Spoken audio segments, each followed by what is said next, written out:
அனைவருக்கும் வணக்கம் மக்களே.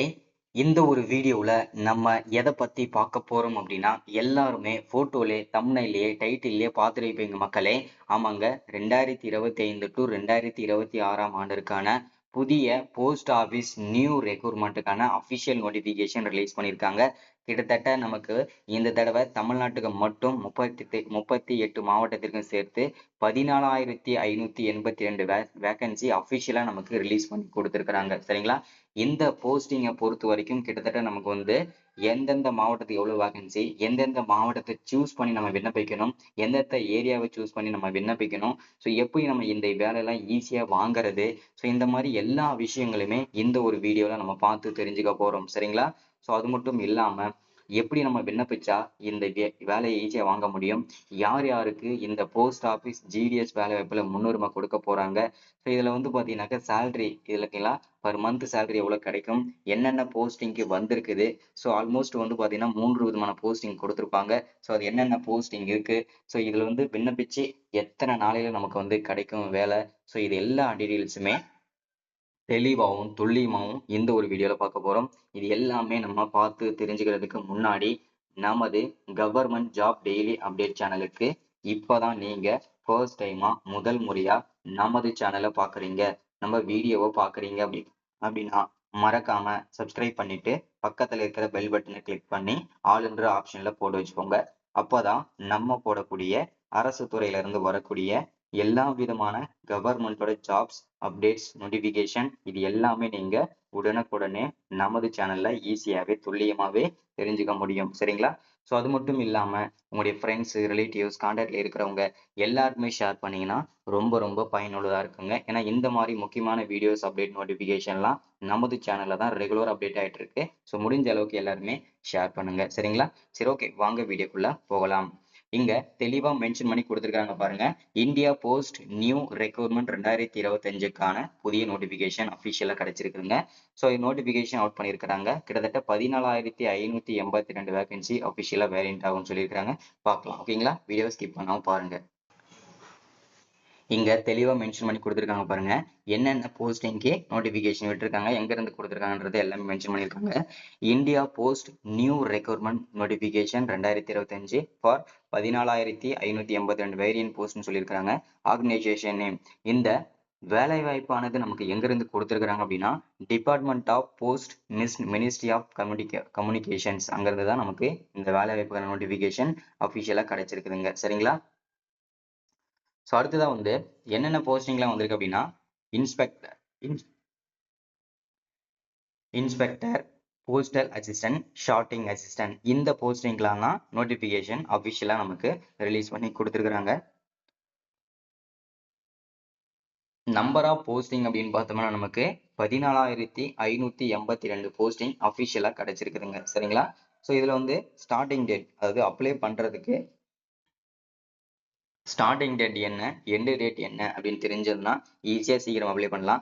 ஸோ இதுல வந்து பாத்தீங்கன்னா ஜூன் 9ஆம் தேதியிலிருந்து ஸ்டார்ட் பண்ணி போயிட்டு இருக்குங்க. இதுல வந்து ஜூலை 4ஆம் தேதி இன்னும் ஒரு 10 நாள் டைம் இருக்குதுங்க. அதற்கு முன்பாகவே நீங்க இந்த வேலைக்கு விண்ணப்பிச்சுக்கலாங்க. சரிங்களா?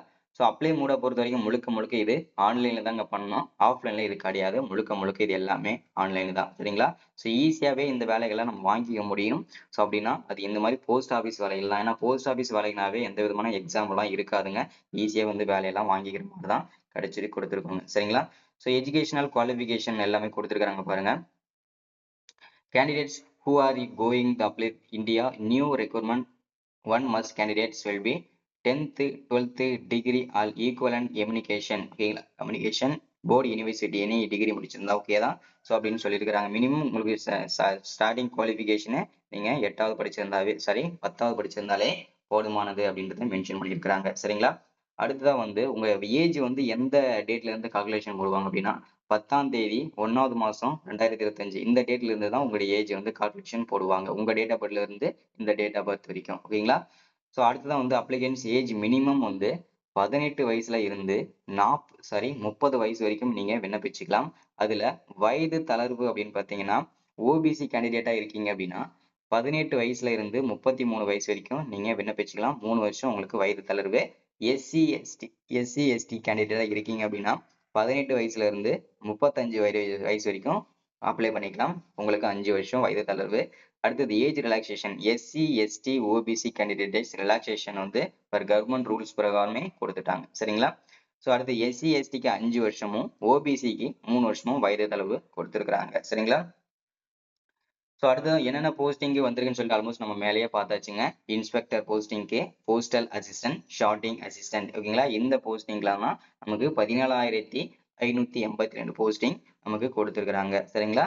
ஸோ இதில் வந்து பார்த்தீங்கன்னா அப்ளை பண்ணுறதுக்கு நியூ வேகன்சி எப்படி நம்ம அப்ளை பண்ணுறது அப்படின்னா, ஆல் இந்தியா ஃபுல்லாகவே நீங்கள் விண்ணப்பிச்சுக்கலாம். மேல் அண்ட் ஃபீமேல் வந்து அனைவரும் விண்ணப்பிச்சுக்கலாம். இல்லை நான் வந்து ஒர்க் பண்ணிட்டு இருக்கிறேன், ப்ரைவேட்டில் ஒர்க் பண்ணிட்டு இருக்கிறேன் அப்படின்னா இந்த போஸ்டிங் விண்ணப்பிக்கலாம்னு கேட்டிங்கன்னா கண்டிப்பாக நீங்கள் விண்ணப்பிக்கலாம். இல்லை நான் வந்து படிச்சுட்டே தான் இருக்கிறேன், எனக்கு கம்ப்ளீட் ஆகி 18 வயசு கம்ப்ளீட் ஆயிடுச்சு, என்கிட்ட சர்டிஃபிகேட்டும் இருக்குது, 10வது சர்டிஃபிகேட்டும் இருக்குது அப்படின்னா நீங்களுமே நீங்கள் விண்ணப்பிக்கலாம்.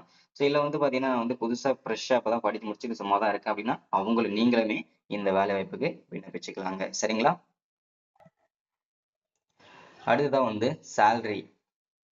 இதற்கு பர் மந்த் salary எவ்வளவு கிடைக்கும் அப்படின்னு கேட்டீங்கன்னா, the higher authorities department post ministry of communication going pay candidates per மந்த்துக்கு உங்களுக்கு salary எவ்வளவு கிடைக்கும் அப்படின்னா, ஒவ்வொரு போஸ்டிங்க்கும் தனித்தனியான salary வந்து ஃபிக்ஸ் பண்ணியிருக்கிறாங்க. அதுல முதல்ல வந்து பாத்தீங்கன்னாக்க இன்ஸ்பெக்டர் போஸ்டிங்க்கு பர் மந்த் salary 44,900 ஓகேங்களா? ஸோ இந்த போஸ்டிங்க்கு கொடுத்துருக்காங்க ஸ்டார்ட் பண்ணி 1,42,400 வரைக்கும் இதற்கு நமக்கு சேலரி கிடைக்கும்னு சொல்லியிருக்காங்க. ஸோ இதை பர் மந்த்துக்கு. சரிங்களா? ஸோ இந்த வேலையெல்லாம் கிடைச்சதுன்னா கண்டிப்பா நம்மளுடைய வேலையே, அதாவது நம்மளுடைய லைஃபே வந்து செட்டில் ஆகக்கூடிய வேலைங்க.